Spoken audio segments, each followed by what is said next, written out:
राम म्हटलं की राम जन्मभूमी आणि त्याला जोडून वादविवाद हे आलेच।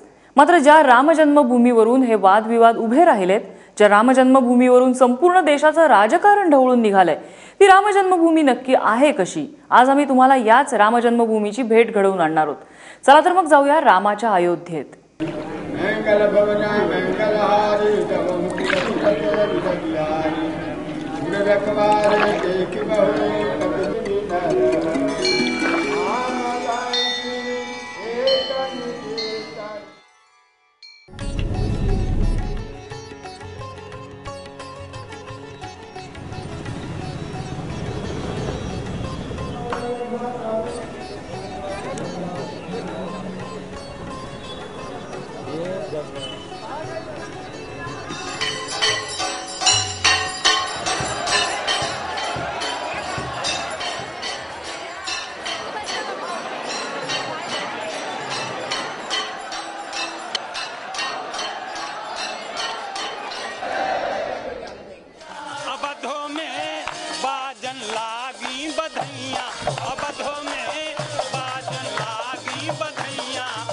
केंद्रामध्ये मोदी होतेच आणि आता यूपीमध्ये योगी आल्यापासून राम जन्मभूमी आणि एकूणच अयोध्येचे संदर्भ बदलत चाललेत।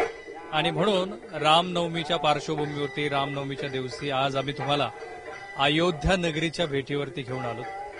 ही ती अयोध्या नगरी आहे, ज्या शहराला मंदिरांचं शहर असं म्हटलं जातं। खरं म्हणजे हे शहर नाहीये। 2001 सालची जी लोकसंख्या आहे या अयोध्येची ती आहे फक्त 70,000, परंतु या शहराचं पौराणिक ऐतिहासिक महत्व इतकं मोठं आहे की लाखोच्या संख्येनं इथं भाविक येत असतात। साधारणपणे 5,000 इथं मंदिर आहेत। हे जे तुम्ही बघताय हे हनुमानगडी, जे हनुमंताचं मंदिर आहे। असं म्हटलं जातं की प्रभू रामचंद्र जेव्हा राजसन्यास त्याग करून निघाले होते तेव्हा त्यांनी हनुमंताचा राज्याभिषेक केला, कारण सीता मातेनं हनुमंताला आपला मानसपुत्र मानलेलं होतं। म्हणून लवकुशाला राज्याभिषेक न करता हनुमंताचा राज्याभिषेक केला। म्हणून हे हनुमानगडी की जी राजगादी म्हणून ओळखली जाते। पलीकडे जे दिसतंय ते आहे कणक मंदिर, की जो सीतेचा महल म्हणून ओळखला जातो। जेव्हा रामाने सीतेला वरल्यानंतर जेव्हा या नगरीमध्ये आल्या तेव्हा कैकेयीनं आपल्या देखण्या सुनेसाठी म्हणून तो महाल दिलेला आहे, की ज्या ठिकाणी आज राम जन्माचा सोहळा होतो। या बाजूला ती वादग्रस्त वास्तू आहे, तुम्ही जे बघताय की ज्या ठिकाणी बाबरी मस्जिद होती आणि ती मस्जिद पाडण्यात आली होती। आता त्या वादग्रस्त जागेवरती कॅमेरा अलाउड नाहीये, परंतु हे शहर बघा की ज्या शहरामध्ये घरं कमी आणि मंदिरं जास्त दिसतात।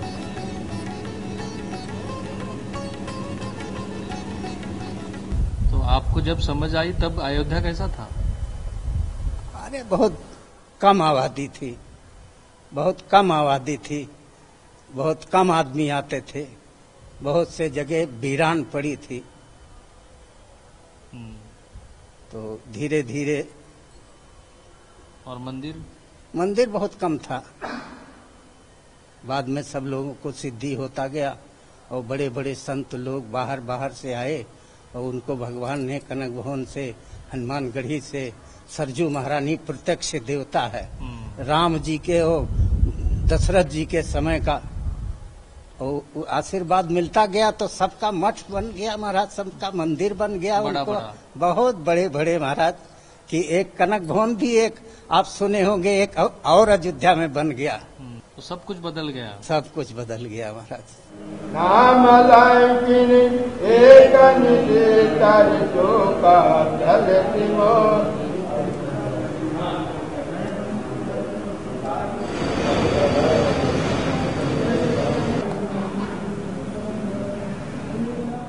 अयोध्येमध्ये 5,000पेक्षा जास्त मंदिर आहे आणि रामनवमीच्या कालावधीमध्ये इथला सगळं वातावरण हे पूर्ण धार्मिक झालेलं असतं। एकतर देवीची उपासना चालते 9 दिवस आणि त्यानंतर शेवटच्या दिवशी येते ती रामनवमी। तो मैं बता रहा था महाराज के लोगों को कि 9 दिन जो है वो देवी की उपासना होती है और फिर 9वें दिन राम जन्मदिन होता है। हाँ, ये जो है जो शारदीय नवरात्र होता है वो देवी उपासना के लिए मुख्य होता है। यह जो वासंतीय जो नवरात्र है ये देवी उपासना भी होता है और इसमें भगवान श्री राम से संबंधित चुकी है। तो इसमें भगवान श्री राम की प्रसन्नता के लिए रामचरितमानस के पारायण होते हैं, वाल्मीकि रामायण के पारायण होते हैं और भगवान श्री राम से संबंधित विविध आयोजन किए जाते हैं। और इसी क्रम में रामनवमी के दिन जो है मध्याह्न वेला में बहुत विधिवत ढंग से जो है यहाँ अयोध्या के समस्त मंदिरों में, हर मंदिर में, हाँ हर मंदिरों में भगवान श्री राम का जन्मोत्सव मनाया जाता है। अयोध्या है क्या, आपके लिए क्या है? अयोध्या तो सप्तपुरियों में श्रेष्ठ है। यह सप्तपुरियों का जो वर्णन आया है कि भगवान के श्रीअंग जो है 7 जो पुरी हैं वो भगवान के अंग हैं, जिसमें अयोध्यापुरी जो है भगवान का मस्तक है, अयोध्यापुरी मस्तक में।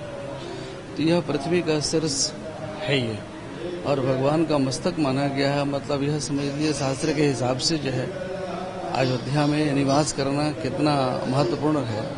अयोध्या में जो भी आते हैं और इस रामनवमी के खास अवसर पर शास्त्रों में यहाँ तक वर्णन है कि सारे देवी देवता यहाँ उपस्थित हो जाते हैं श्री राम जन्म के अवसर पर।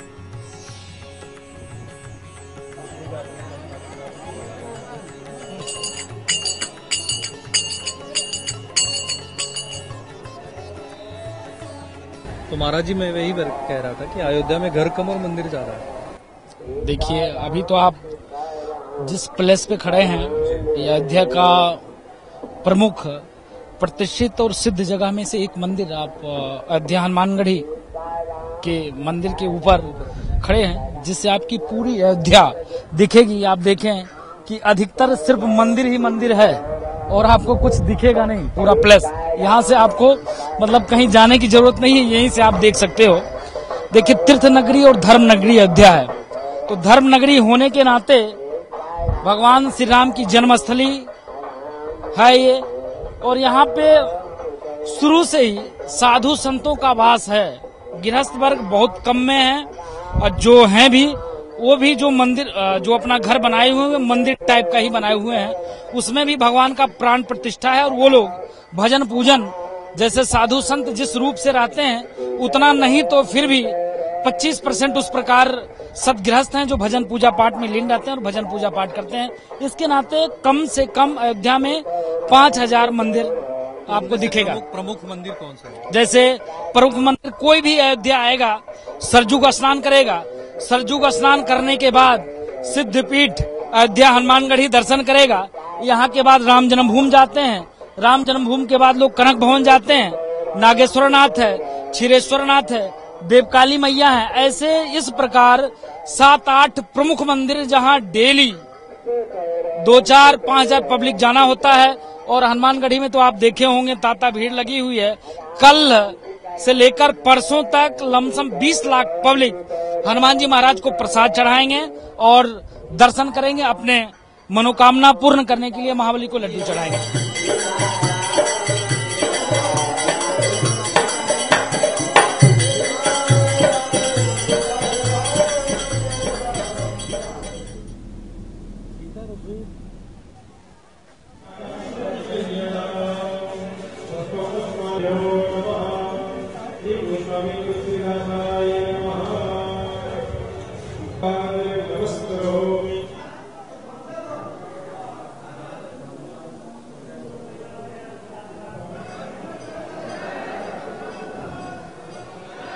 हा जो जयघोष सुरू आहे ना तो आहे राजा दशरथाच्या महालामध्ये।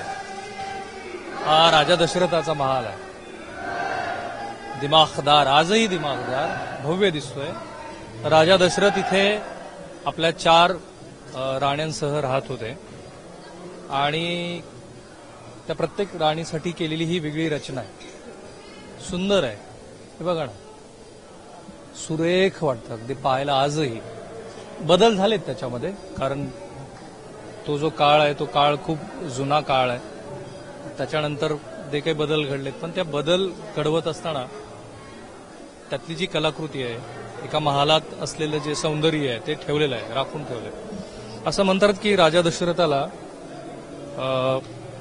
पुत्र होत नव्हता, तेव्हा त्यांनी पुत्र कामेष्ठी यज्ञ केला आणि पुत्र कामेष्ठी यज्ञानंतर मग राजाला मुलं झाली. महल के बारे में बताइए. महल कितना बड़ा है? महल दशरथ जी का बहुत बड़ा है. ये तो बहुत पीछे आंगन से पड़ा हुआ है. ये तो कम से कम 6 बीघा में पूरा प्रांगण है. दशरथ जी का पहले रहा यहाँ, फिर उसके बाद मंदिर निर्माण हो गया. तो अपनी रानियों के साथ यहाँ ही रहा. फिर बाद में मंदिर तैयार हो गया. मंदिर के रूप में दशरथ महल का निर्माण माना जाता है. ये पहले था और फिर बाद में भी महात्मा ने निर्माण किया मंदिर. जी. तो क्या बनवास खत्म होने के बाद प्रभु रामचंद्र जी भी यहाँ पे आए थे? आए थे. 11,000 वर्ष तपस्या किया. 11,000 वर्ष भगवान यहाँ राज किया. उसके बाद यहाँ से परम धाम का गुप्तार घाट, भगवान पहले गुप्त हरि भगवान हुए, फिर उसके बाद भरत जी हुए, फिर उसके बाद लक्ष्मण जी हुए, फिर शत्रुघ्न जी गए. ऐसा यहाँ का निर्माण बताया गया. मणि जी ये भी कह रहे थे कि 7 बार अयोध्या बस चुका है. अगर राम जी का यहाँ पे जन्म है तो फिर वो क्या है? सवाल ये उठता है कि जब रामचंद्र जी जन्म यहाँ पर हुआ था तो राम जन्मभूमि जिसके लिए इतना बड़ा विवाद ही मचा वो क्या है? वो उसके बारे में ये भी मैं सुझाव करना चाहूंगा कि जो वर्तमान में राम जन्मभूमि जिसको पूरी देश दुनिया मीडिया भी जानती है, वो दशरथ महल बड़ा स्थान का प्रसूति गृह है. इसलिए असली जन्म स्थान रामचंद्र जी का वहां माना जाता है, लेकिन रिलेशन उसका दशरथ महल बड़ा स्थान से ही है. जब राजा रामचंद्र जी यहाँ के बाद वन गमन मार्ग को गए थे, वहां से लंका विजय के उपरांत आए थे, तो यहाँ पर आकर उन्होंने काफी समय तक अपने परिवार के साथ राज किया था. उसके बाद फिर देवलोक को वापस चले गए तो गुप्तार घाट में जाकर के वो गुप्त हो गए थे.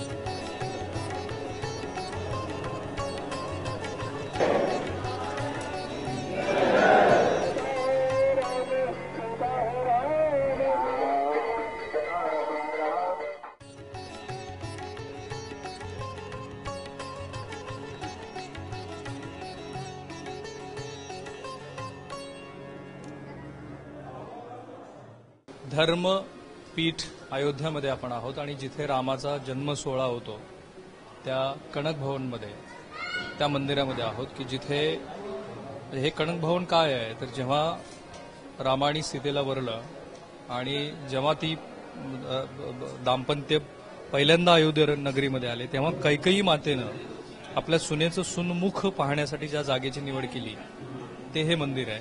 आणि हे कनक भवन जे आहे तो कैकेयीचा राजमहाल होता, तो त्यांनी सीता मातेला राहण्यासाठी दिला.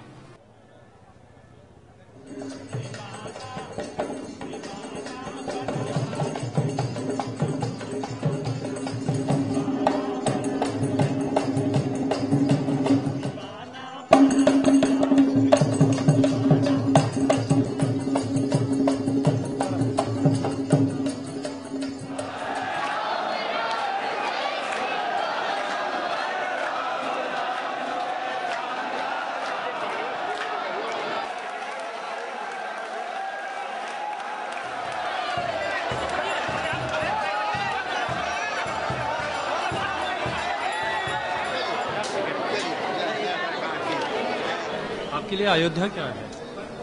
अयोध्या बहुत जो तो भगवान का जहाँ जन्म लिया है, सतयुग द्वापर तीर्थ लेकर के भगवान का जन्म हुआ है. भगवान ने श्री मुख से अपनी अयोध्या का वर्णन किया है. यद्यपि सब वैकुंठ भगाना, वेद पुराण विदित जग जाना, अवधपुरी संप्रिय नहीं सो यह प्रसंग जान है कोई को. यद्यपि सबने वैकुंठ की बड़ाई की है, वेद पुराणों में विदित है, लेकिन राम कहते हैं कि अवधपुरी संप्रिय नहीं सो. मेरे लिए वैकुंठ भी अवधपुरी के समान प्रिय नहीं है.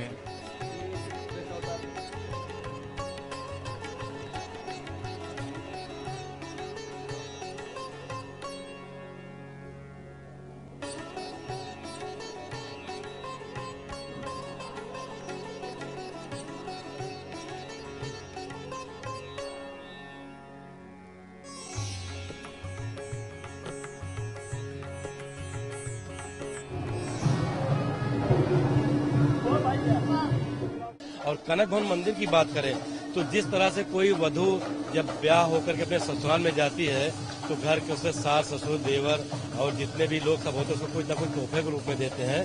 तो उनकी कई माता जो कि सासू जी लगती थी, उन्होंने सीता जी को मुंह दिखाए कनक भवन दिया था। इसमें उनकी सीता रसोई भी स्थित है। इसके पीछे सीता उपवन भी, जहां सीता जी शाम को विचरण करने निकलती, आज वहां पर रामायण का पात्र संगीत में प्रस्तुतियां हुआ करती है। कनक भवन में 3 रूप में राम जी सीता जी हैं। एक ही रूप 3 है, छोटे बड़े मझले। तो जो बड़े वाले हैं वो महल बिहारी जी हैं और जो मझले वाले हैं वो कनक बिहारी जी, और छोटे वाले हैं वो मणि बिहारी जी। जो महल बिहारी जी हैं वो ठाकुर जी यहीं रहते हैं, महल में ही रहते हैं स्थायी। हाँ, और जो कनक बिहारी जी हैं वो क्या नाम बाहर दरबार लगता है सावन में, झूले में, और एकादशी को जैसे निर्जला एकादशी है, ऐसे जो विशेष रंग होली में 1 महीने बाहर दरबार लगेगा। तो एक मंगलवार शनिवार को ऐसे दरबार लगता है। और क्या नाम है छोटे कन्या जो छोटे मणि बिहारी जी हैं, मूर्ति की तरफ इशारा करके मुझे जी जो छोटे वाले मणि बिहारी जी हैं वो क्या नाम सावन में जब जो होता है मणि पर्वत झूला और राम विवाह में तो उनको बारात में ले जाया जाता है। अच्छा। हाँ, छोटे वाले ये इस तरफ। हाँ, सबसे नीचे वाले छोटे वाले। और जो कनक बिहारी जी हैं वो बाहर यहाँ तक रहते हैं, क्या नाम दरबार लगेगा उसमें उत्सव में ही आएंगे, झूले में आएंगे। सावन में 1 महीना झूला चलेगा 15 दिन, तो बाहर यहाँ झूला लगता है।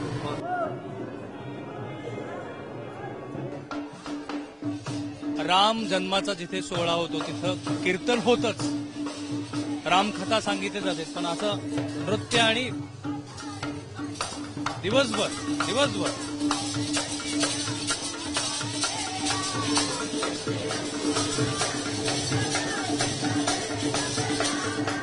कनक भवन मंदिरात आपण आहोत, ज्या मंदिरामधला हा नाच गाण्याचा सोहळा तुम्ही बघताय।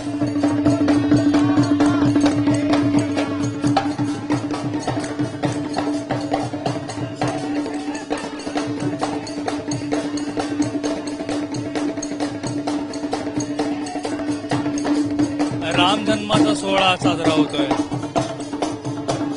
कनक भवन या मंदिरामध्ये।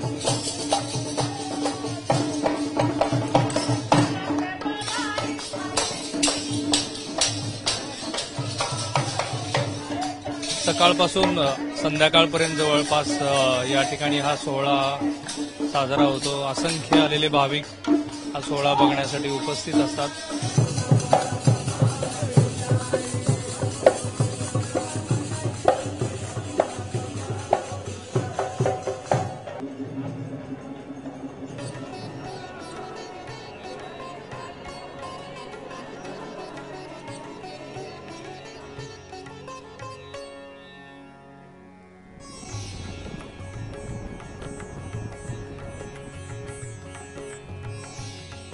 धर्मनगरी अयोध्येमधलं आपलं तीर्थाटन हे आता इथेच थांबतंय।